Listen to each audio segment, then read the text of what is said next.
Humberto Mayans Canaval está esta mañana en cabina, platico con él. Gabo Libros, Arte y Café presenta La Entrevista con Emanuel Civilla. La Entrevista. Estamos en esta ruta del 67 aniversario de Telereportaje y estamos haciendo periodismo, lo que sabemos hacer desde hace más de 6 décadas. Y esta mañana está en cabina un personaje polémico, un personaje que pues ha formado parte de decisiones importantes para este estado y para el país, que ha estado en la política nacional, que ha tenido cercanía con presidentes. Y esta mañana está con nosotros Humberto Mayans Canaval, a quien agradezco la disposición de platicar. Humberto, buenos días, bienvenido a Telereportaje. Muy buenos días, Emanuel. Un gusto estar nuevamente en Telereportaje, cercano ya a los festejos del 67 aniversario. Se dice fácil, 67 años de estar todos los días en comunicación con el pueblo de Tabasco y regionalmente, ¿no?, con una buena parte de la población del sur-sureste. Entonces, muchas felicidades para ti, gracias, para Humberto, todo el equipo. Ahorita que escuchaba yo el inicio de la entrevista, pues escucho Gabo Libros y me da un gran gusto que Gabo Libros esté promocionando las entrevistas desde hace ya más de un año, creo, casi 2 años, ¿no? Fíjate que cuando decidimos contratar este espacio para promocionar Gabo Libros, hace creo que ya más de 2 años, casi 3 años, los 3 años, sí, porque cumplimos 3 años. Entonces, Silvia, mi esposa, fue la que nos impulsó, nos convenció de tomar la decisión. Los primeros clientes que llegaban a Gabo Libros eran de la ciudad de Villahermosa, en la Plaza Usuma, que era también de reciente creación. Y a partir de que empezó la promoción en Telereportaje, nos empezaron a llegar, y hoy nos llegan muchísima gente de todo el estado, de los municipios de Tenosique, de Jonuta, de Nacajuca, de Huimanguillo, de todo el estado, y hacemos una pequeña encuesta una vez al mes. A ver, ¿cómo te enteraste de Gabo Libros? ¿Cuáles, no?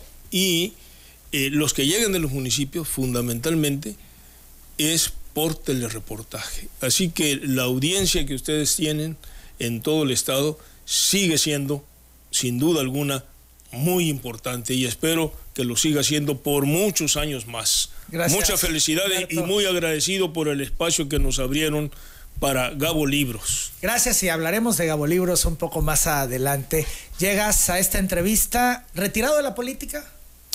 Bueno, sí, retirado de la política, no tengo ningún cargo público. Ya el último fue consejero de Pemex, que concluyó el 18 de marzo, el día de la expropiación petrolera. Por ley, concluyó mi gestión, que duró pues todo el sexenio del presidente Andrés Manuel López Obrador, que él fue el que me designó como consejero de la empresa. Fíjate lo curioso de todo esto, Emanuel.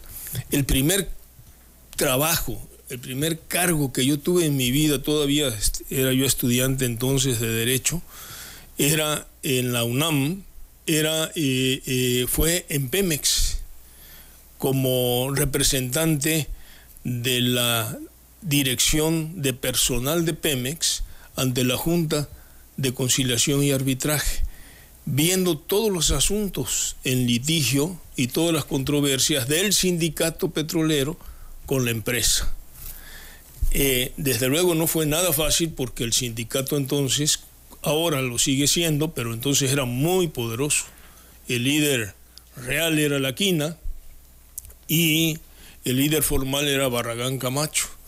Entonces tenían una fuerza enorme y veíamos todos los asuntos que tenían que ver con la relación de trabajo, con el sindicato, que eran accidentes de trabajo, jubilaciones, muertes por fallecimiento durante el trabajo o no, en fin, todo lo que tenía que ver con el sindicato. Y eran presiones muy fuertes, amenazas, intentos de obsequiar, de dar obsequios muy importantes, muy valiosos, que siempre rechazamos. En fin, una serie de anécdotas que me pasaron allí, y que cuando estudié ciencia política, entré a estudiar a la Facultad de Ciencias Políticas, pues renuncié, no me daba tiempo ya, y renuncié al cargo que tenía. Trabajaba yo, era Dovalí Jaime, un gran director entonces, el director general, y el gerente general de personal de Petróleos Mexicanos era un gran mexicano, una gente con mucho prestigio, Óscar Reyes Retana, que me dio el primer día un consejo. Me dijo: Mayans, va usted a tratar con el sindicato, La Quina, Barragán, etcétera. No va a ser nada fácil. Y usted tiene que defender a la empresa con flexibilidad. No estire tanto la cuerda como para romper la relación con el sindicato, pero defiende usted a la empresa. Algo que no se veía fácil, sin duda, por todos los intereses. Humberto, me dices, tu primer trabajo fue en Pemex. Y el último, que acaba de concluir en marzo, fue el de consejero independiente de Pemex. Esto es, tú ya entonces no tienes ninguna otra aspiración. Ninguna otra, no. Ninguna otra aspiración.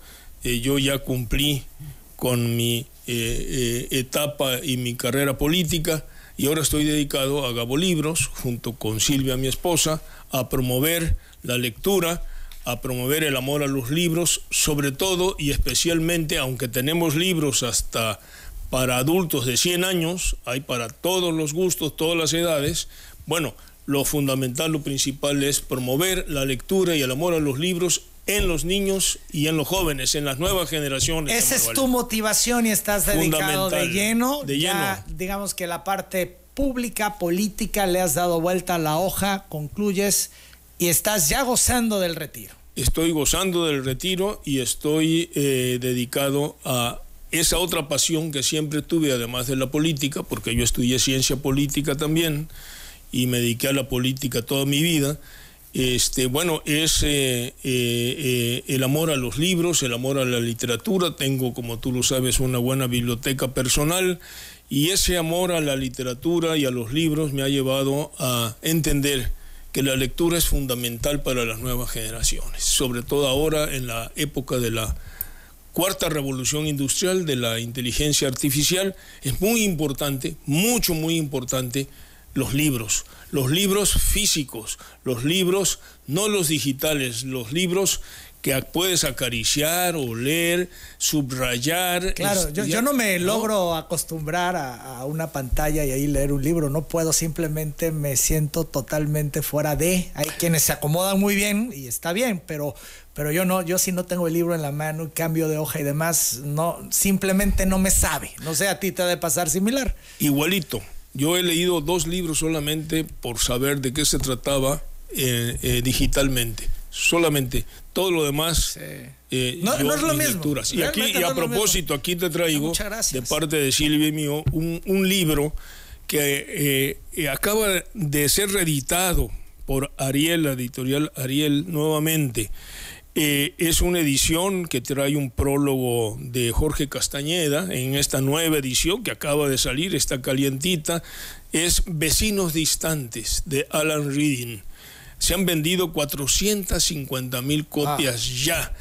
Es de una actualidad enorme. Vecinos Distantes, por todo lo que está pasando en la era Trump, ¿no? Claro, Vecinos Distantes, aquí está este libro. Muchas gracias, Humberto. Muy actual, con una 450,000 copias. Una presentación vendidas. Y de Castañeda. ahí lo tienen en Gabo Libros. Lo tenemos en Gabo Libros, por supuesto, pero la idea era obsequiártelo y leerlo porque es de una gran actualidad. Vecinos Distantes, ¿no? Vamos a ir a la pausa. Humberto Mayans ha disfrutado más o ha sufrido más su trayectoria política, porque un político sube y baja. Es que esa es la constante. A algunos se les olvidan y creen que estarán eternamente. Pues déjenme decirles que no es así.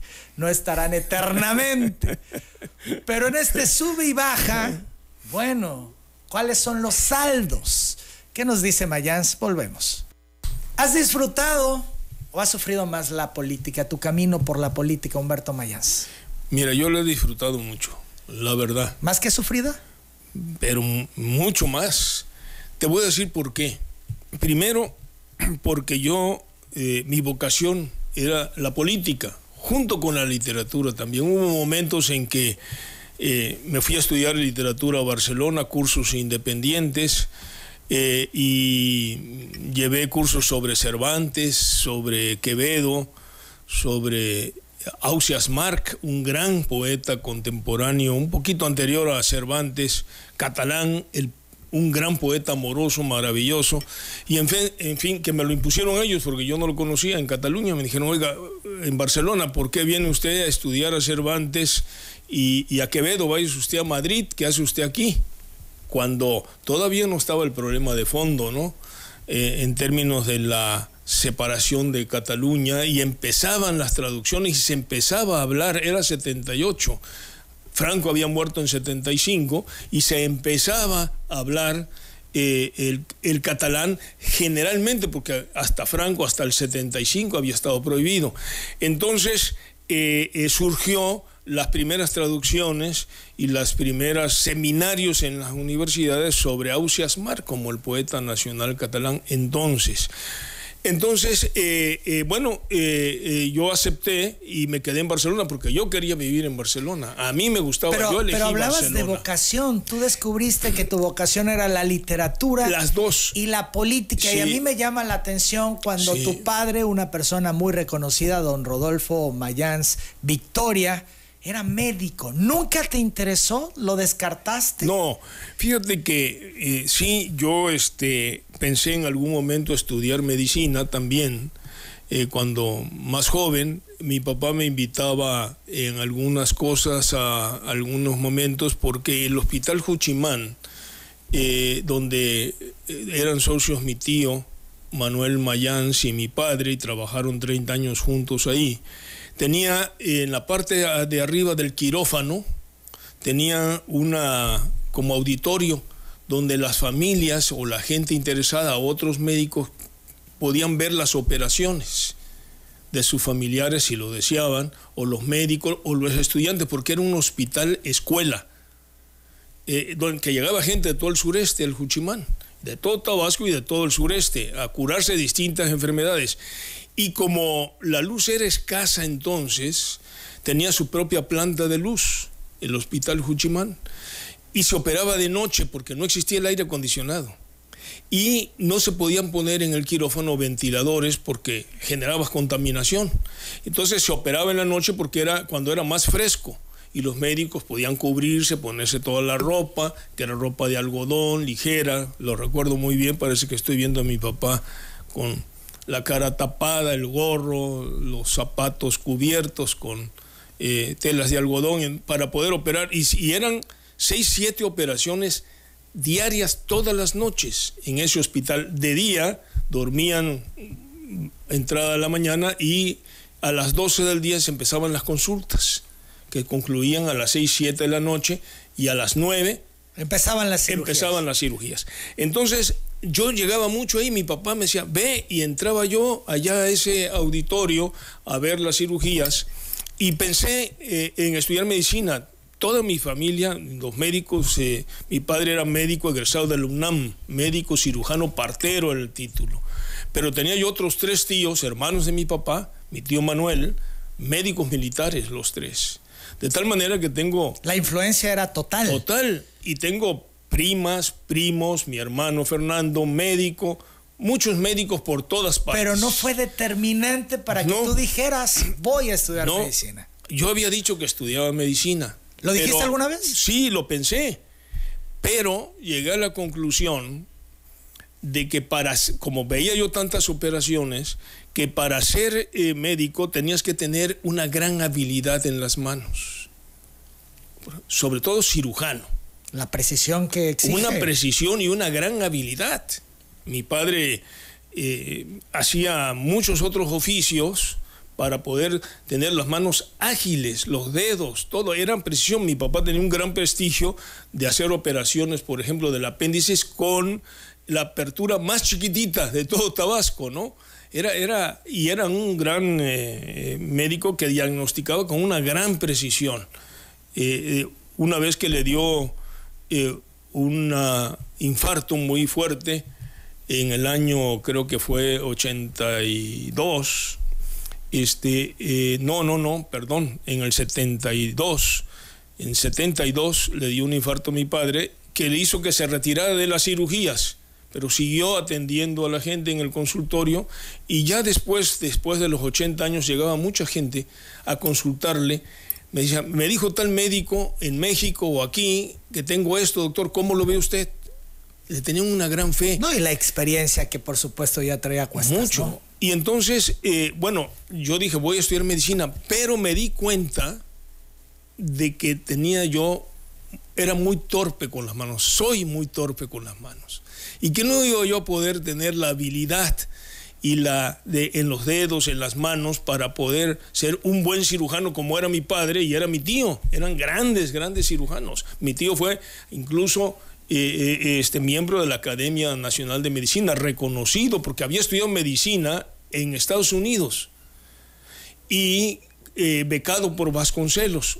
Pero cuando Vasconcelos dejó la Secretaría de Educación, le quitaron la beca y se tuvo que venir, y entró, porque no tenían los recursos suficientes, a la Escuela Médico Militar, y ahí se graduaron. Y otros dos tíos míos, mi tío Humberto, por eso es mi nombre, era médico militar, que murió, por cierto, muy joven, de tifo, en una epidemia donde el ejército lo había mandado a Tlaxcala, a una epidemia de tifo, y se contagiaron varios médicos militares que murieron en esa ocasión, entre otros mi tío, muy joven, no tenía más que 30, 31 años. ¿Cómo descubres que es la política lo que quieres hacer?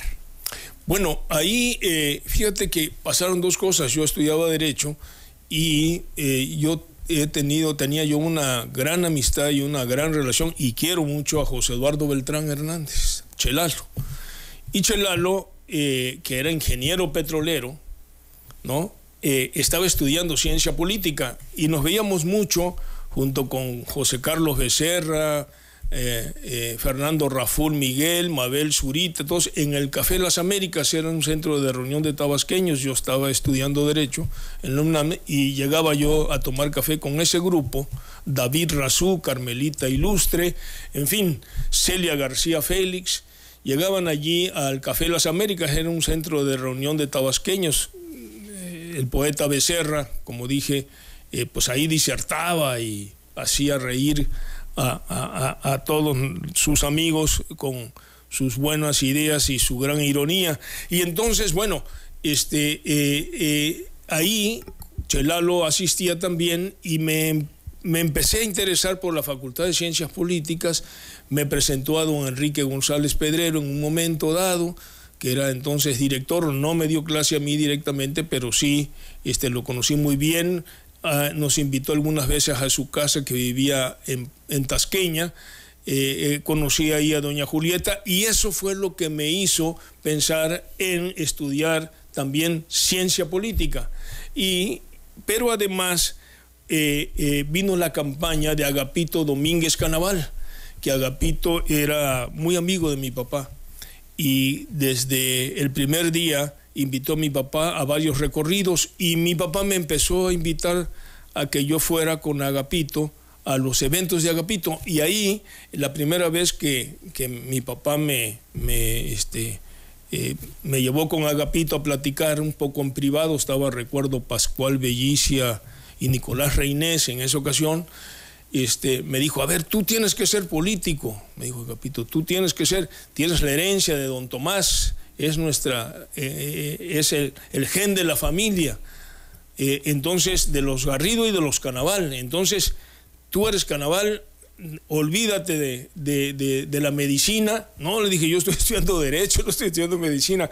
Bueno, me dijo, qué bien, pero entonces dedícate a la política, te vienes conmigo a la campaña y entonces vas a... Pero, ¿te sumaste? No, porque yo estaba estudiando y me quedó ese gusanito, entonces, del dicho de Agapito, más la relación con José Eduardo Beltrán, más don Enrique y doña Julieta, quienes conocí por Chelalo, y las pláticas que teníamos, pues decidí también entrar a estudiar ciencia política. Y resultó lo mejor, Emanuel. ¿Esto es, dejaste Derecho?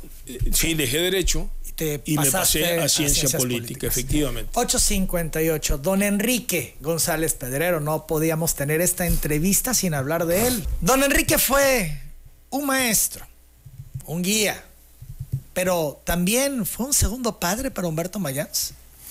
Sí, definitivamente. Fíjate que a la muerte de don Enrique se lo dije a dos gentes que sentía que se había muerto mi segundo padre. Se lo dije a Silvia, mi esposa, y a José Eduardo Beltrán. La relación con don Enrique fue entrañable, fue profunda, había una gran comunicación. Fue mi maestro en la política y en la administración pública. Aprendí como no tenías. Lo escrupuloso que fue. Sí, lo puntual, lo escrupuloso. ¿Qué fue lo que más le aprendiste? Mira, don Enrique era un hombre de ideas, un hombre con una formación extraordinaria. Fue el director de la Escuela de Ciencia Política y con él pasó de escuela a facultad. ¿Sí? Fundó los estudios superiores de la facultad y lo convirtió en una facultad y la abrió a los grandes, a Marcuse, trajo a grandes intelectuales, por filósofos todas sus relaciones de la época que tuvo cuando vivió en Francia, ¿no? Exacto, él estudió en Francia, ciencia política y economía, lo hizo en Francia, era de la generación de Miguel de la Madrid, de Porfirio Muñoz Ledo, es la generación de Derecho, de la Facultad de Derecho, creo que era la generación 50, 1950, una generación con mucha gente muy prestigiada y que tuvieron grandes profesores, muchos de ellos españoles que llegaron a refugiarse, como Pedroso, por ejemplo, ¿no? O Ricasén Sichens, en fin, una serie de grandes abogados y filósofos e intelectuales españoles que fortalecieron la actividad académica e intelectual de la UNAM. ¿Y qué le aprendiste a él? ¿Qué así podrías decir en la herencia que te dejó don Enrique? Esta es la herencia que me dejó don Enrique por lo que traté y aprendí de él. Mira, los acuerdos con don Enrique eran una vez al mes. Yo lo veía 2 veces a la semana, porque por las audiencias públicas que él daba en el Palacio y por las giras de todas las semanas. Y yo, como secretario de Obras Públicas, pues lo acompañaba y de Comunicaciones, lo acompañaba siempre a todas las giras, a todos los recorridos, a todas las audiencias que daba, ya fueran en el Palacio o en los municipios. Y entonces le aprendí, y el acuerdo que tenía yo una vez por mes eran 2 horas. 1 hora era el tratar los temas inherentes a la Secretaría de Obras, Comunicaciones y Transportes, SCAOP. Yo fundé SCAOP. Y don Enrique, y la otra hora era, ya terminamos, 1 hora, bien, era cómo ve la situación en Tabasco. ¿Le interesaba conocer la opinión de su equipo? De su equipo. ¿Qué percibe usted aquí en Tabasco? ¿Qué ha escuchado? ¿Cómo ve? ¿Qué dice la gente? Qué interesante. ¿No? Y después era también la política nacional. ¿Cómo ve usted las cosas con el presidente de la Madrid? ¿Y le decías la verdad? Porque luego a los políticos o a los gobernantes no les gusta que le digan la verdad. No se le podía engañar. No se le podía engañar. Él lo notaba, y si notaba que le estabas engañando, bajaba la cortina de inmediato y cambiaba los temas, ¿no? Bien, entonces siempre fuiste sincero con él. Siempre, absolutamente. Yo creo que esa fue la virtud, siempre. Bien. Siempre. ¿Dónde estábamos bien y dónde andábamos mal? ¿O qué errores había yo cometido? ¿O qué problemas tenía yo de fondo como secretario de Obras, Comunicaciones y Transportes. ¿Críticas hacia él? Sí, en algunos. Bueno, escuché que decían en Tenosique tal cosa, don Enrique, ¿no? Pero ¿cuál era la enseñanza fundamental de don Enrique? La cercanía con la gente, escuchar a la gente. Que hable Tabasco fue su lema de campaña, que hable Tabasco, y después hablarán los hechos. Hablarán los hechos. Lo recuerdo perfecto. Entonces, ese era el tema. Y para que hablara Tabasco tenía que escuchar a la gente, al pueblo, ¿no? Hay una versión en una reunión con los ganaderos en casa de don Nato Palacio, que lo invitó a una comida con los ganaderos, el presidente de la Asociación de Ganaderos de Tabasco, en campaña. Y ahí 2 ganaderos le dijeron a don Enrique que no lo habían visto sonreír nunca en campaña. Digo, oiga, en una campaña se sonríe. Pues es lo que vendes, ¿no? Sí, vemos hoy las campañas. A ver, y usted no sonríe para nada, siempre está muy adusto, muy serio, parece usted enojado, como que no le hubiera gustado venir de candidato a Tabasco. Le dijo, a ver, no nos equivoquemos. Yo actúo así y mi imagen proyecta esa situación porque lo que estoy viendo en Tabasco no es para ponerse a sonreír ni para reír a carcajadas. No, los problemas son muy serios, Tabasco está muy atrasado, tenemos 1000 problemas y tengo la gran preocupación que los recursos que tenemos no nos van a alcanzar para resolver todos los problemas que estoy viendo y diagnosticando en Tabasco. Entonces, ¿para qué reír? Me voy a ver muy falso riendo, ¿sí? ¿No? Si la situación está terriblemente mal, ¿no? Esto es no a la simulación como acostumbran muchos en todo el país. Así es, ¿no? Entonces, bueno, era la comunicación con la gente, el escuchar a la gente, esa era la cercanía con la gente, la virtud fundamental. Y no encerrarse nunca en Palacio. Estar siempre, como lo está haciendo el gobernador May, en la calle. Estar en el terreno, en el territorio, con los pies en el lodo si es necesario, metiéndose para poder atender a la gente, resolver los problemas y escuchar a la gente, resolver los problemas reales de la gente. 9 de la mañana, 9 minutos. Humberto Mayans, ¿cómo define la felicidad? Bueno, la felicidad para los seres humanos como nosotros, simples y normales, pues es poder realizar, hacer lo que uno quiere realmente hacer y hacerlo positivamente, con gusto. Yo creo que ahí estriba la felicidad. Sobre todo lo que uno haga, enamorar a una muchacha, el trabajo, ¿no? Los estudios, lo tiene uno que hacer porque está uno convencido de ello y porque lo va uno a gozar y a disfrutar. ¿Eres feliz, Mayans? Yo sí, absolutamente, sí. En tu ejercicio público, las circunstancias te han llevado a rebasar la línea. Los políticos tienen que rebasar la línea a veces. ¿Qué entiendes por rebasar línea? Bueno, pues hacer cosas que tal vez no sea lo correcto por algún fin. Bueno, todo político que se precie, porque el ejercicio, la política es un arte, y el ejercicio de la política, y sobre todo el desempeño en el Estado, ya desde Maquiavelo lo aprendimos, pues es muy difícil, muy complicado, y a veces también, ¿no? Hay que hacer cosas que no está uno totalmente de acuerdo, pero hay que hacerlas pensando en el Estado, pensando en el beneficio de la gente, pensando siempre en que va a ser útil para cumplir los objetivos del Estado y cumplir los objetivos del gobierno, de la sociedad. Y a veces se pasa la línea, se trasciende la línea. Sí. No hay un choque no a veces, moral. Muchas veces. Muchas veces. Sí. No hay un choque moral entre esta circunstancia de hacer lo correcto moralmente y hacer lo correcto políticamente?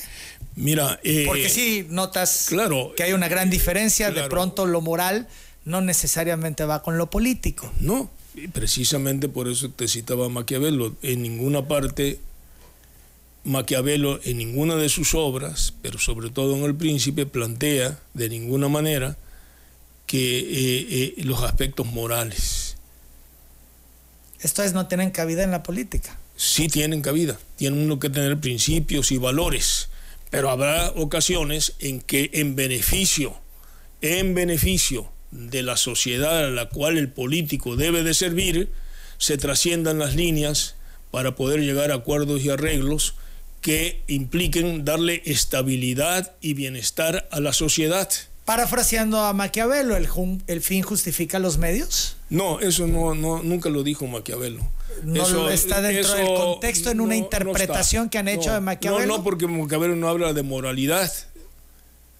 No habla de que el político tiene que ser moral. El político, Maquiavelo lo que habla es que el político tiene que ser eficiente. Tiene que lograr los fines por los cuales se concibió y se creó el Estado. Te lo planteo diferente. ¿El fin justifica los medios?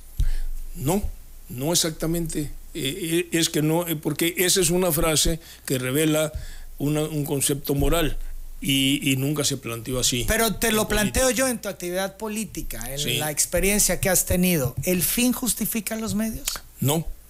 Aunque sí has tenido que traspasar la línea. Hemos tenido que traspasar. Pero es un poco eso, ¿no? Hemos tenido que traspasar. Que por el objetivo de buscar estabilidad, de un beneficio mayor a la población, pues sí, tienes que traspasar las líneas. Entonces, porque el problema de fondo de la política, Manuel, la política en el fondo es un arte. ¿Por qué es un arte? No es una ciencia. Dámaso Alonso, el gran escritor español, decía que las ciencias sociales, y la política es una ciencia social, decía, son ciencias del deseo. Del deseo de ser ciencias, entendiendo como ciencia las ciencias exactas, las matemáticas, la física, la química.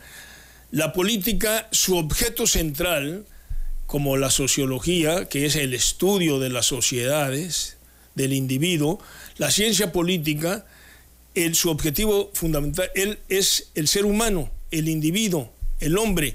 El político trata todos los días con cientos de seres humanos. Por lo tanto, el conocimiento de la condición humana del político debe ser muy preciso. Un político no puede de ninguna manera, ¿no?, sentarse con un agente en audiencia o encontrarse con un agente en la calle que lo aborde a platicar y a los 2 minutos no saber con quién está hablando. El político está obligado a conocer la condición humana, y tú sabes que la condición humana es muy voluble, cambia, y que una gente que aparentemente es muy buena persona, de repente se convierte en un malvado, ¿no? Entonces, la condición humana es muy dúctil, muy flexible, pero siempre están ahí en función a los principios y valores de ese político, claro, y de ese gobernante. Claro, pero por eso yo creo que una de las condiciones de los políticos, y eso para las nuevas generaciones, es estudiar, leer, aprender la historia de las ideas políticas, conocer a los principales pensadores políticos e imbuirse de valores y de principios para que esa línea que tú dices que se tiene que trascender a veces, sobrepasar a veces, sea en las condiciones exactamente y estrictamente necesarias e indispensables, no práctica cotidiana. Entonces, valores y principios son fundamentales, y por eso la política es un arte, porque trata con seres humanos, con gente de carne y hueso, como decía González Pedrero. Y estamos platicando con Humberto Mayans, un personaje de carne y huesos, que hay leyendas urbanas alrededor de él, que tiene un carácter fuertísimo, difícil, que es explosivo, que es muy desconfiado, que a veces es rudo y que tiene la mano pesada.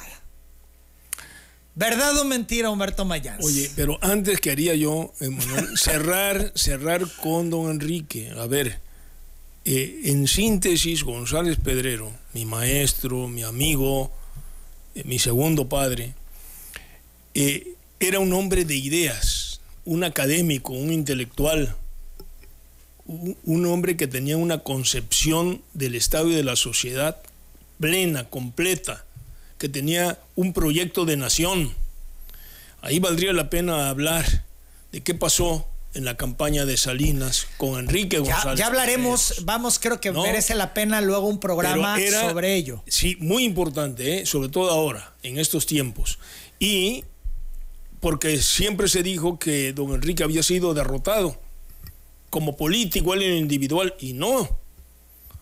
El proyecto de nación de don Enrique fue derrotado junto con todo el equipo que era personajes políticos de tiempo completo, académicos de centro izquierda. Ese proyecto fue derrotado por el modelo neoliberal de Salinas, que impulsó Pepe Córdoba, Guillermo Ortiz La Perica, que fue el que trajo a Pepe Córdoba aquí, y Pedro Aspe y todo el equipo de Salinas. Que conspiraron. Y era de subordinación con los Estados Unidos. Conspiraron. Y derrotaron al proyecto de nación que había sido consultado en la campaña y que había tenido el respaldo de la ciudadanía. Y en lo oscurito se había hecho en un cuarto oscuro, sin consultar con nadie, el otro proyecto durante la campaña. Y entonces vino el enfrentamiento, pero fue derrotado entonces el centro izquierda, la visión nacionalista de coordinación con Estados Unidos, pero no de subordinación, como diría la presidenta Sheinbaum ahora. Y esto fue lo que pasó y hay que aclararlo muy bien. Pero González Pedrero entonces era un hombre de ideas y un hombre de acción. Muy pocos políticos en México durante toda su historia han sido hombres de ideas y hombres de acción a la vez. Y en los dos, sumamente exitoso. 923, Mayans, en esta leyenda urbana que lo ubican, ¿es así, de mano dura, mano pesada, explosivo y demás? ¿Así es como algunos te retratan o en los pasillos se escuchan que te retratan? Mira, no tengo un carácter fácil, ni mucho menos. Entonces, leyenda urbana... Tengo un carácter duro. Y soy muy estricto. Mayans es difícil. Muy estricto. No.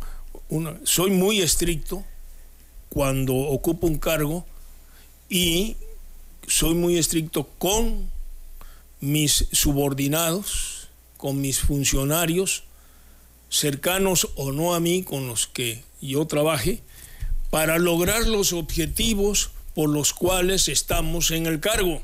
¿Muy estricto que dabas miedo de repente? No. ¿Te temían tus subordinados? No.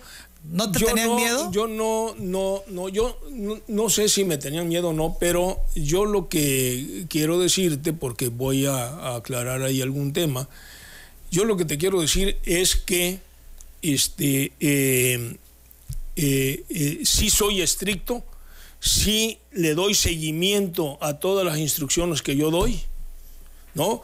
Sí hago evaluaciones permanentes para ver si los programas que nosotros tenemos a nuestro cargo en las dependencias en que he estado, fui 4 veces secretario en Tabasco de Obras Públicas con don Enrique, y ahí aprendí que orden dada, si no se le da seguimiento, no se cumple. Entonces, para darle, tienes que evaluar y tienes que cumplir, tienes que darle seguimiento para que se cumplan los programas, las instrucciones de manera eficiente y de manera honesta. Entonces, con los ineficientes y con los deshonestos, que lo único que hacen son acciones para servirse o por flojera no cumplir con su trabajo y horarios de trabajo, pues ahí perjudicas a la sociedad, y ahí sí soy muy estricto. ¿Y intolerable? Y cesamos a mucha gente que no cumplía por no ser honestos o por ineficientes. Mucha gente. Durante toda mi vida fueron cesadas por esa situación, pero difícil. Siempre de manera respetuosa. Nunca le falté el respeto a nadie. Era difícil trabajar contigo por esta exigencia que tú presentabas. Yo tengo otro principio. Nunca hay que personalizar nada. Siempre aquellos que se saben, yo les demostraba, a ver, mira, tienes que entrar a las 6 de la mañana y estás llegando a las 10. Durante tanto tiempo te advertimos varias veces de que la entrada era a las 6 de la mañana y llegas a las 10 y no nos haces caso, o descubrimos que estás haciendo este tipo de negocios. Y eso no lo permitimos, porque la primera instrucción que me dio don Enrique en Escaop, donde manejamos miles de millones de pesos, hicimos toda la infraestructura moderna del Estado, puentes, carreteras, agua potable, vivienda, toda la obra pública de don Enrique, la coordiné, la administré. Entonces era necesario rendir buenas cuentas, y si alguien empezaba a hacer negocio, pues y se lo advertíamos, y no hacía caso, pues fueron cesados sin ningún miramiento. Entonces sí, daba yo un manotazo en la mesa. Golpe en la mesa. Y con la oposición, con tus contrincantes, con quienes tenías todo este tema político, ¿también era Mayans un tipo de mano pesada? Nunca personalicé ni ataqué a nadie en lo personal. Nunca. Ni como funcionario estatal en 2 veces secretario de gobierno, uno en Escaop, uno como secretario del desarrollo, nunca lo hice. Y además tampoco nunca en la tribuna, como 2 veces senador, 1 vez diputado federal, nunca en la tribuna, que me subí a debatir muchas veces con el PAN, con el PRD entonces, nunca con Oldárico, que por ejemplo fuimos senadores coincidieron. Él estaba en el PRD, pues siempre se refería a mí en todos los asuntos de Tabasco, y yo con él, y debatimos muchas veces. Somos amigos, quiero mucho a Oldárico. A David Guciano de Fallina, por ejemplo, lo quiero mucho. Con Andrés Manuel, que empezamos juntos y después estuvimos en trincheras distintas, nunca lo personalicé ni lo ataqué en lo personal, en nada, absolutamente. Las críticas que hice en relación a las políticas de Andrés Manuel cuando estábamos en trincheras distintas eran sobre los temas, las cosas, los asuntos políticos, no sobre su persona, ni mucho menos. Y él tampoco nunca, yo recuerdo que nunca Andrés Manuel se haya metido conmigo en mi persona, nunca me atacó en lo personal, nunca, ni mucho menos. Al contrario, tenemos muy buena y excelente relación, al grado que pues me invitó a ser consejero. A ser consejero, y antes me ofreció ser embajador, que no pude aceptar por razones familiares con Silvia. Sí, aquí se trascendió en su momento que te habían ofrecido una embajada. No nos pudimos. ¿Qué embajada? ¿La recuerdas? Mira, me dijo yo trabajamos juntos, Beltrán, Marcelo Ebrard y yo, en México con Camacho Solís, y que era muy amigo mío, un gran mexicano, Manuel Camacho, Y entonces allí hicimos una buena amistad. Tengo buena amistad con Marcelo Ebrard, un hombre muy inteligente, muy bien formado, egresado del Colegio de México, fue alumno de Manuel Camacho. Entonces él, siendo canciller, me llamó un día y me invitó a tomar un café, y ahí a la Cancillería, y me dijo, oye, porque yo me había encontrado aquí en Dos Bocas cuando se anunció la construcción de la refinería Andrés Manuel. Me habían invitado, asistí, y me vio siendo presidente electo. Se acercó y me saludó, me dio un abrazo muy cordial, muy afectuoso, y me dijo, oye, quiero que te incorpores conmigo, quiero que me des la mano, que me ayudes, ya te voy a buscar.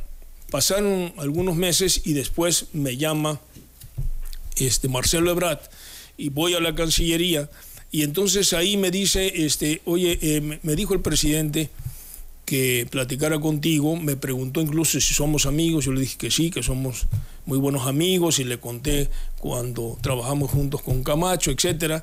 Y me dice, él quiere que seas embajador. Entonces me dijo, él quiere que seas embajador. Le dije, oye, pero es que yo tengo problemas. Me dijo, yo me imaginé que me iban a hacer ese ofrecimiento y tengo problemas. La mamá de mi esposa está muy grave, y la encargada de atenderla y de cuidarla, pues es Silvia, porque sí, no te nadie más de la dejar familia. A Silvia aquí, evidentemente. Exactamente. Y entonces le dije, no puedo aceptar. Me dice, oye, pero es que él me dijo que tú habías trabajado con don Enrique González Pedrero en la embajada en España, que habías estado con él el tiempo que don Enrique fue embajador, y le gustaría que aceptaras ser embajador.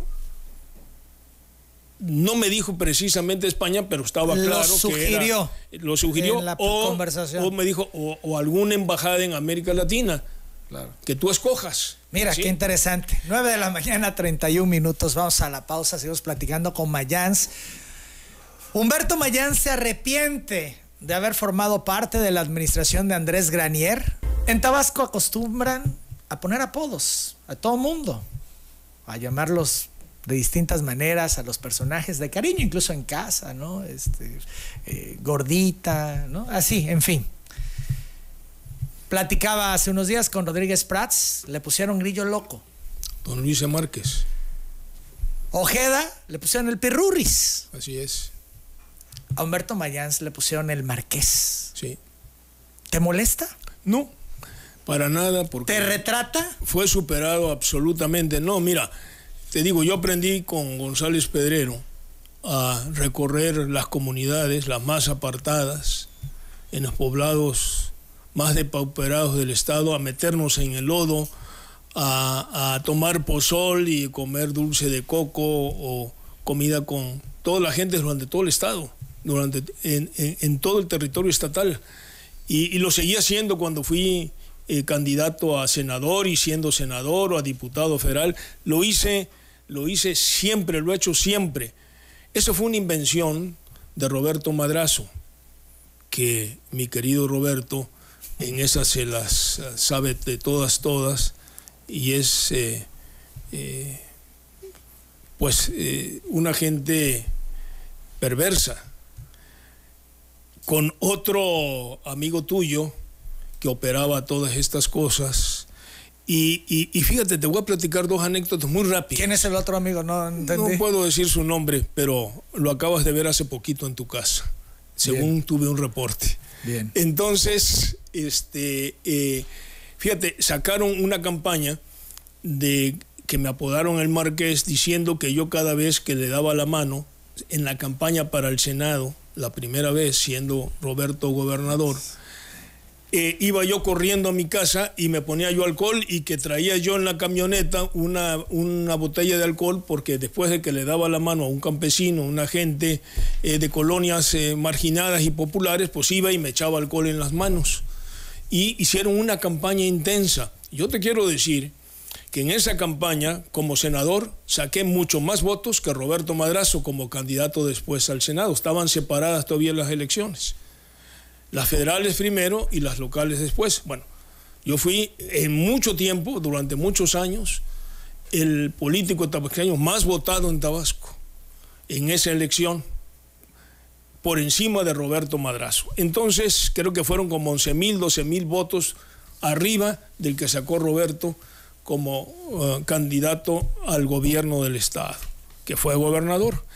Entonces, esa campaña la hicieron para denostarte, denostarme, desprestigiarme, y la dejaron durante un buen tiempo. Casi todo el sexenio siguieron llamándome el Marqués. Pero no te afecta. El Príncipe, en absoluto.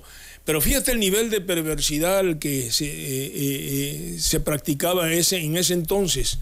Un día llegué a comer a la casa, estaba yo comiendo en un receso de la Cámara de Senadores, y me llega una invitación de lujo, Entonces me dice mi esposa entonces, me da que no era Silvia, mi primera esposa Beatriz, me dice, oye, aquí llegó esta invitación, y me la dio, y la abro, y resulta con que era una invitación de una boda, con cita y unas tarjetas donde se hacía una fiesta en el Parque Tomás Garrido, Carnaval y demás. Y esa invitación circuló por todo Tabasco. Cientos de invitaciones por todo Tabasco, sobre todo en todos los niveles, en todos los estratos sociales.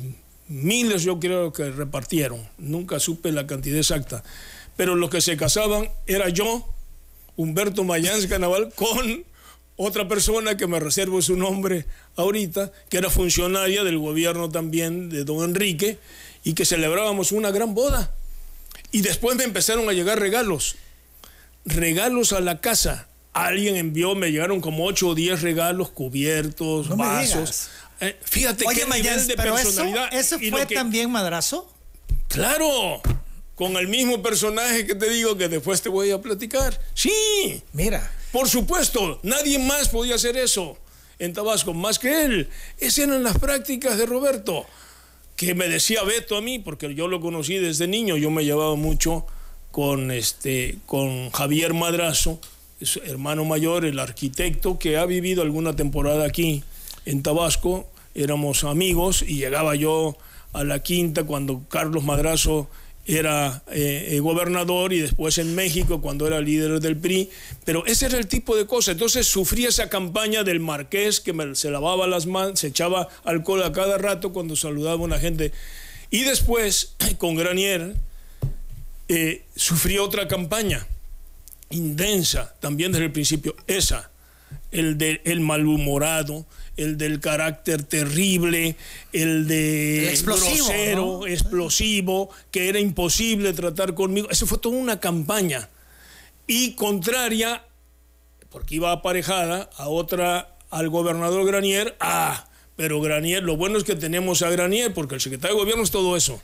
Pero Granier es una gente padrísima, espléndida, buenísima. ¿La jugaron así, ya que hablas del gobierno de Granier? Así fue. Por eso, todo el sexenio. Pero no se pusieron de acuerdo Granier y tú para ser él el bueno y tú el malo. No, por favor. Pues ¿cómo voy a aceptar yo ser el malo de la película? No, pues para un tema de gobernabilidad, de control.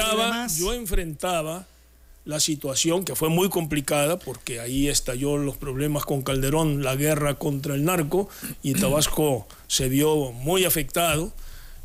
Operaban entonces los Zetas y tenían un gran poder en todo el Golfo de México, y en todo, desde Tamaulipas hasta Ciudad del Carmen, fundamentalmente, en Chiapas también, en Oaxaca, buena parte del sureste, y estaban en el poderío total, y era muy difícil. Entonces, y fue uno de los cárteles que fueron diseñados para desaparecerlo. Entonces la guerra aquí fue terrible. Empezaron con el atentado, y ese fue el primer atentado a nivel nacional del general Fernández, que mataron a un guardaespaldas, hirieron a su chofer y lo lastimaron de un ojo, y terminó él renunciando como secretario de seguridad. Ese fue el primer general. Claro. ¿Te arrepientes de haber formado parte de la administración Granier? No, yo no me arrepiento de haber formado parte de la administración de Granier. ¿La sufriste? Mira, no quisiera que en esta entrevista Granier fuera tema. Porque bueno, ya es que es parte de tu historia, claro. Como fue González Pedrero, y ya como hemos hablado de otros momentos. Granier no es tema para mí ya, pero te voy a decir algo. Mira, Granier, la lealtad es mutua. La lealtad es de ida y de vuelta. Yo siempre, absolutamente fui leal y respetuoso, y le di siempre su lugar como gobernador al químico Granier, siempre. Y él no fue así contigo. Siempre. Y él fue profundamente desleal conmigo, como amigos y en lo político. Eso es todo lo que tendría yo que decir. Bien, nos queda claro, el exgobernador habló aquí de cuál fue el momento del rompimiento contigo. Creo que merece la pena recordarlo. ¿Cuándo se rompe la relación con Mayans? ¿Todavía era usted gobernador?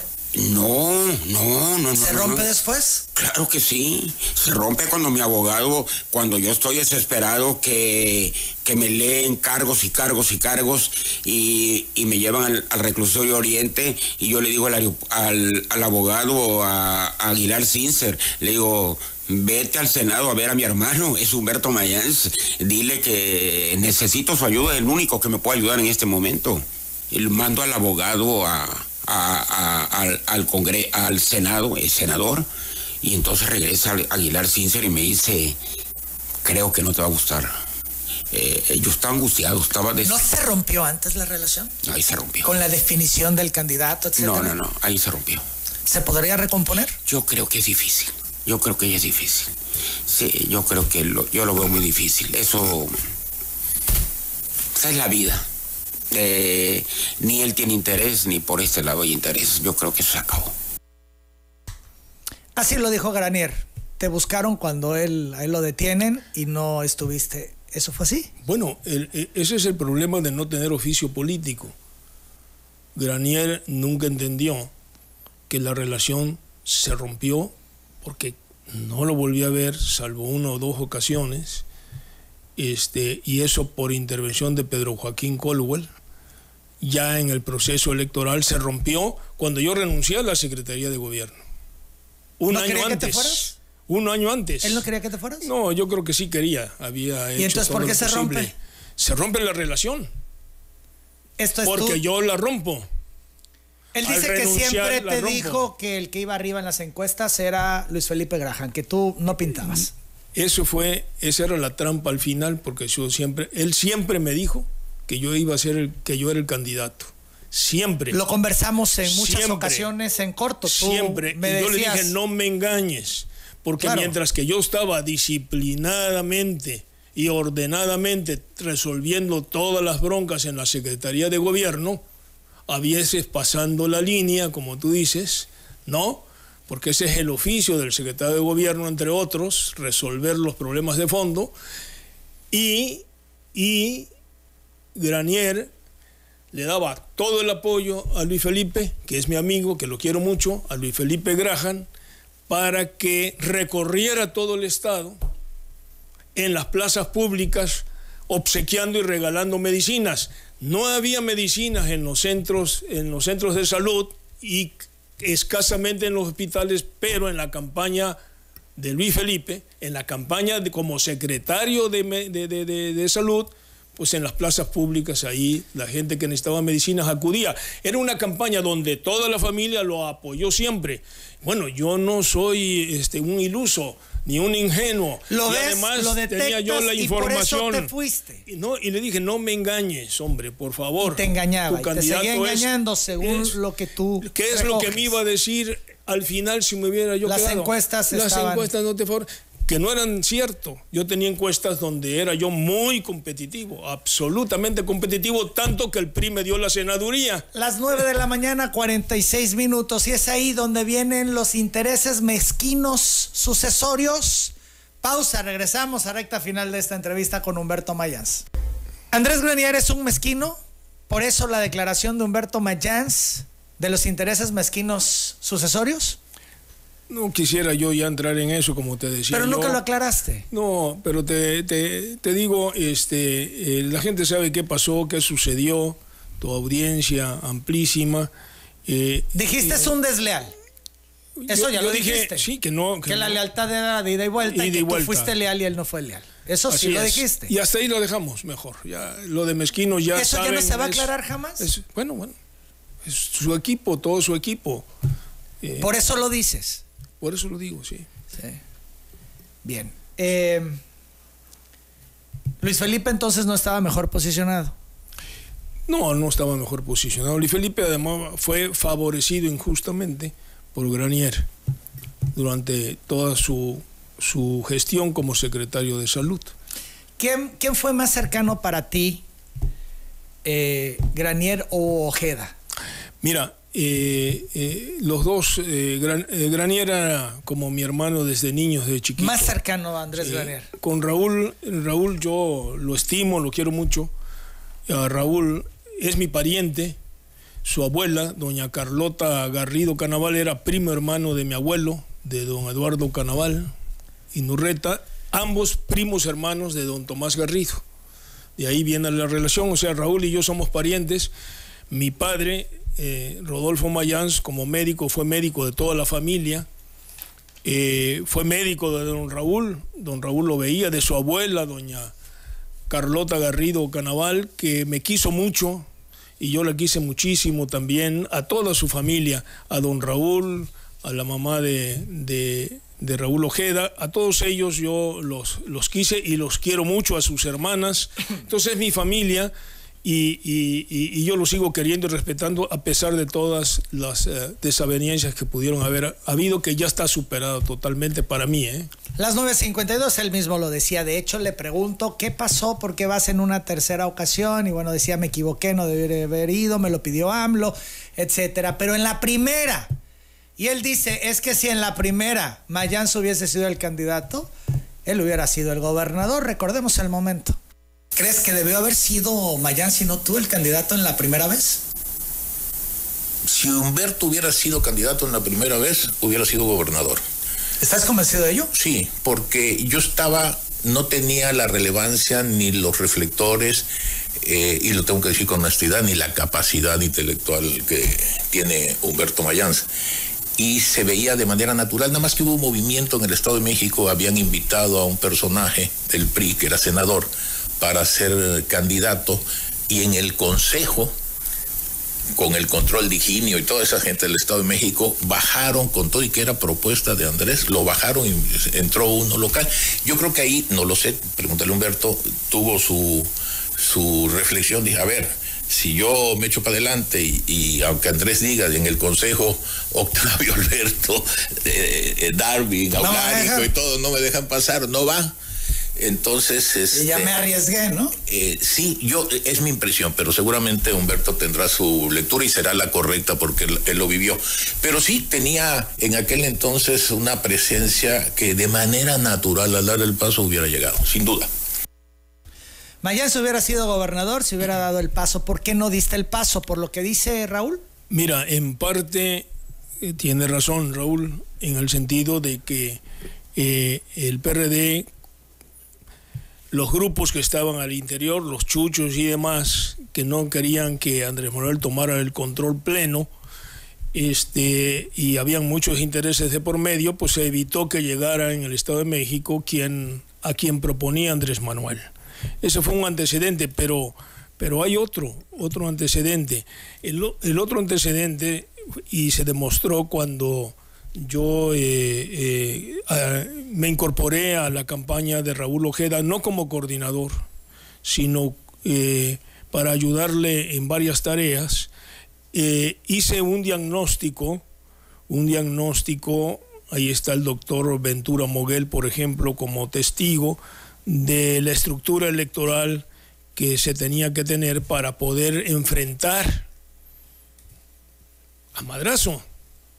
Él siempre fue como el enemigo Madrazo número uno. Tenía totalmente aceitada la maquinaria del PRI con muchos cientos de millones de pesos para enfrentar la elección, ¿no? Entonces, la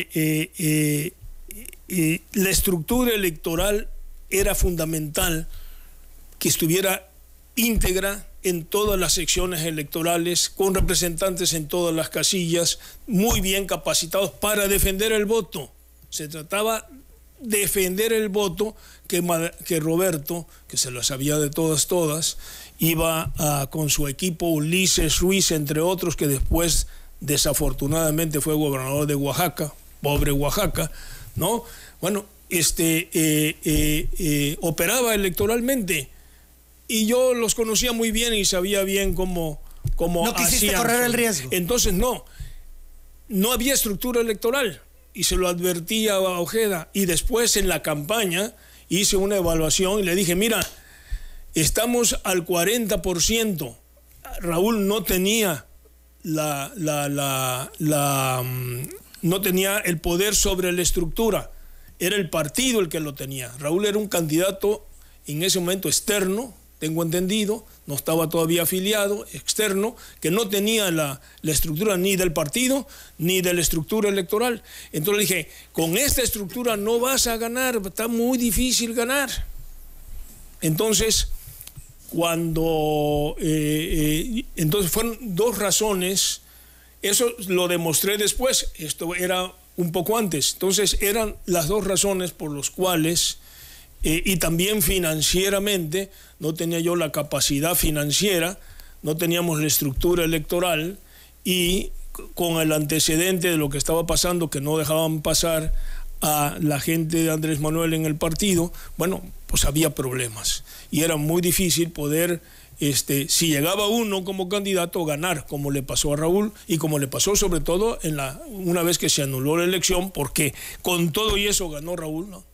Y fue anulada la elección, y después en la segunda pues los vencieron por los millones que se metieron, ¿no? Como él lo explicó acertadamente. 9:57 a.m. Tengo cualquier cantidad todavía de preguntas, pero el tiempo ya de verdad nos rebasó. Quiero invitarte para más adelante, si te parece, y hablar de AMLO y la herencia.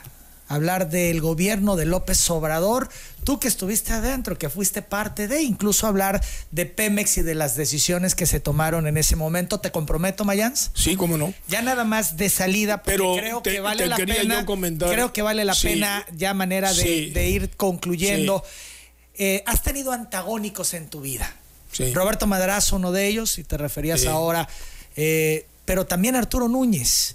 Sí. Y hay un tercero, Gustavo Rosario. De esos tres, ¿cuál fue la relación más compleja, Madrazo? Mira, primero te quiero comentar así muy sintéticamente. Para mí, López Obrador fue un gran presidente de México. De los mejores presidentes que ha tenido este país en su historia contemporánea. Y lo va a juzgar la historia y lo va a juzgar positivamente. No hay que olvidar... Ese es tu pronóstico. Mi pronóstico. Que lo van a juzgar positivamente. Pero mucho positivamente. Lo que hizo López Obrador por este país es efectivamente un cambio, que es lo que no se entendió. Él no engañó a nadie. Él dijo como candidato todo lo que iba a hacer, la 4T, que era una transformación, una revolución pacífica. Y dijo cuáles eran los cambios que iba a hacer, incluyendo lo del Poder Judicial, por ejemplo. Y lo hizo.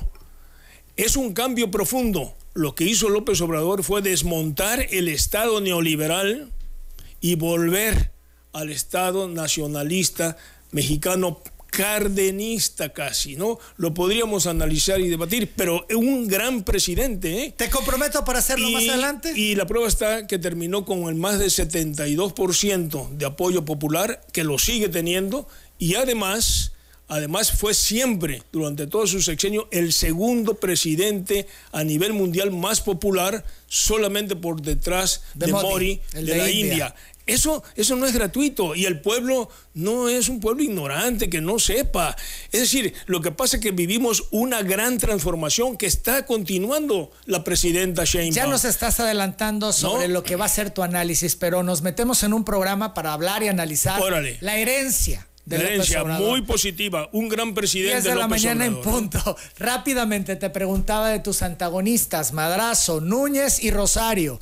¿Con cuál hay mayor carga? ¿Con cuál fue más complejo? ¿Con cuál más a lo radical? ¿Roberto Madrazo? Mira, yo te digo algo, y lo comento siempre en mi libro Antimemorias, que ahí cuento varias historias de política local y de política nacional, porque yo trabajé muy cerca de Luis Donaldo Colosio, a quien quise mucho, fue muy amigo mío, y estuve en su campaña. Y estuvimos con varios tabasqueños que me acompañaban en esa época en la sede del partido el día que lo mataron. Y bueno, ahí es una historia también muy importante que habría que retomar y considerar, porque fue un cambio de rumbo del país. Llegas el presidente Zedillo, que para mí fue el peor presidente, es el peor presidente que ha tenido este país. Está el tema del FOBAPROA, que me costó el segundo intento para ser gobernador. Voté en contra del FOBAPROA y en contra de la venta de la banca mexicana al capital extranjero. Esos dos votos, más el en contra de los ferrocarriles, la nacionalización de los ferrocarriles, me tuve el veto total de Zedillo. Por eso no fui en la segunda ocasión gobernador, y estoy contento y feliz, ¿eh? ¿Superado? El totalmente, que sepas que no lograste absolutamente, algo que no, yo conozco la política, la estudié, la sigo estudiando todo el tiempo. No hay decisiones que tengan que ver contigo, nada, con tu persona, que tomaste, que evitaron nada, que llegaras a ser candidato al gobierno. Ninguna, y nunca he personalizado a nadie. ¿No confiaste de más, por ejemplo, en Granier? Líbano Sáenz me advirtió que si yo votaba en contra del FOBAPROA, me dijo, estás en la lista para el gobernador de Tabasco. ¿En la lista? En la lista. Son 3, me dijo. Si votas en contra, te vas a alejar del presidente. Y me invitó a tomarme un café con el presidente Zedillo en Los Pinos. El presidente quiere tomar el día antes de la votación del FOBAPROA un 12 de diciembre. Y no acepté ir a tomarme un café con el presidente. Le dije que el presidente tenía una agenda muy complicada y que yo ya tenía mi decisión tomada. Sí, que no iba a haber reversa. Porque el FOBAPROA era un gran saqueo a la nación, que le iba a hacer un gran daño y que mi voto ya estaba decidido, que no quería yo hacerle perder el tiempo al presidente tomándome un café, y no fui. Ahora, pero me no dejó de hubo hablar decisiones Cedillo. personales que impidieron que llegaras, por ejemplo, confiar de más en Granier por toda la narrativa. Si no confié, me renuncié al gobierno un año antes y le dije que no me podía engañar. Nunca. No. ¿Pero no te engañó por 5 años? No, claro que no. Nunca. 10 de la mañana, 3 minutos. A ver, otra cosa, espérame. Y una cosa muy importante, Emanuel. Lo de Colosio. Eso hay que analizarlo y retomarlo. Porque fue otro momento terrible, ese magnicidio para el país, que marcó la historia contemporánea de este país. Colosio iba a matizar el modelo salinista, lo iba a matizar. Tuvo reuniones con González Pedrero, con Flores Olea y su equipo. Tengo incluso las fotos con Gabriel García Márquez y con Carlos Fuentes, por ejemplo, ¿no? Donde se estaba revisando el modelo de nación que había sido derrotado antes con Salinas, y que promulgaba y impulsaba desde el centro izquierda González Pedrero. Y ahí es donde en medio de eso matan a Colosio. Atención. Entonces, bueno, hay muchas cosas de hecho, que en tu libro lo explico, lo explicas bien. Sí. Tenemos preguntas para Mayans como para quedarnos hasta las 12 del día. Obviamente esto no es posible, tenemos que ir concluyendo.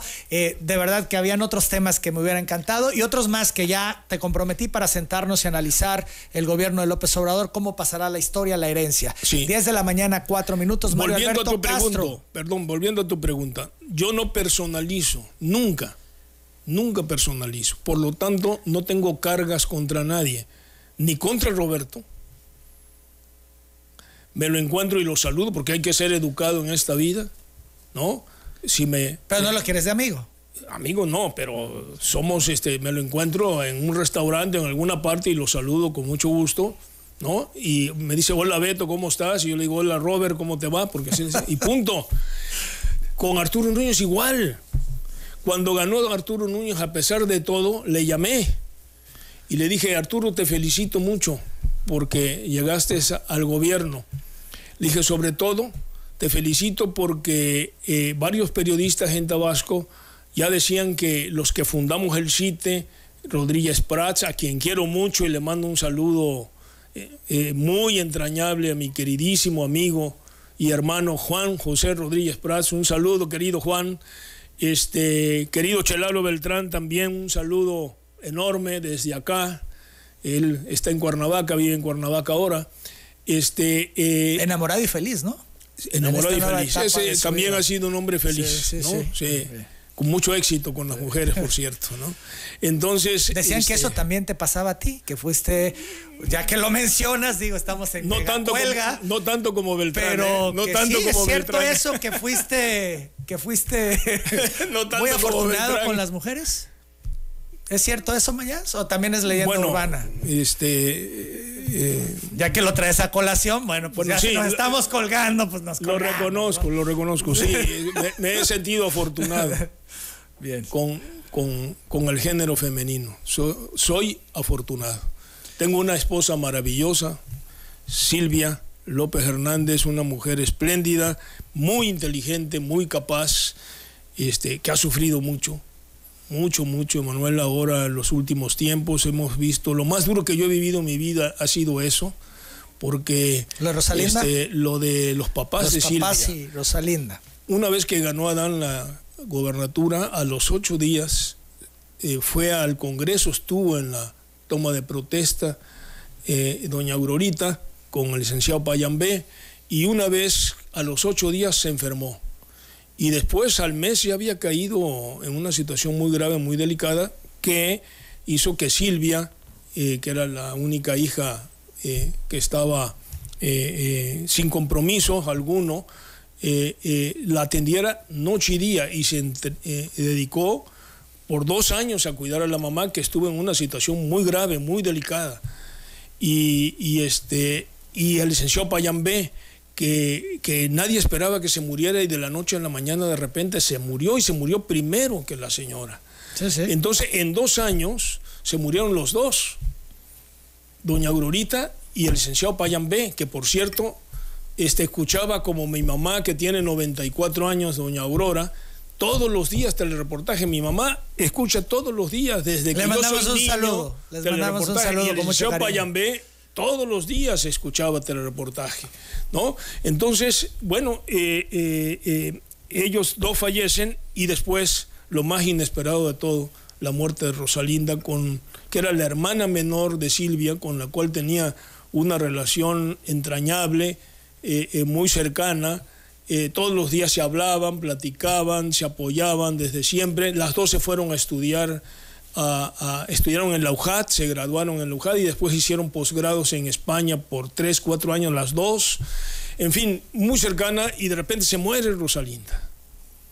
Entonces, lo que ha vivido Silvia ha sido muy duro y yo le he acompañado siempre. Por eso no acepté la embajada que me ofreció el licenciado López Obrador. Y acepté porque implicaba viajar solamente a la Ciudad de México, ser consejero de Pemex, pero he estado a su lado y ha sido lo más duro que yo he vivido en mi vida, esta etapa con Silvia en relación a la desaparición de sus padres y de su hermana. Ha sido muy duro. Con 9 minutos le enviamos un saludo cariñoso y afectuoso a Silvia. Las 10 de la mañana con 9, Mario Alberto Castro del Café Divino Cielo. Dice, qué delicia de entrevista con el licenciado Humberto Mayans y qué excelente manera de conducir la entrevista de Manuel Sivilla. Gracias, Mario. Reinaldo Álvarez te pregunta, Mayans, ¿por qué todo el tiempo tiene un rostro así como muy de serio, como una persona seria? ¿Sonríes poco? Bueno, como diría González Pedrero, es que lo que uno está viendo en el mundo hoy, ¿no? No es como para, no es para estar sonriendo a cada rato. Estamos viviendo una de las crisis globales más serias. Lo que está pasando en Estados Unidos, lo que estamos viviendo. Casi guerra civil, dicen algunos. Sí. Es muy delicado, muy grave. Mayans, me tengo que ir a la pausa. Pero te quiero aclarar Humberto dos cosas, Zapata, porque es muy importante. Una pregunta que me hiciste. No tengo nada personal contra Roberto, nada contra Arturo. Le llamé a Arturo y lo felicité, porque decían los periodistas, algunos, Mario Ibarra entre otros, que éramos una generación perdida.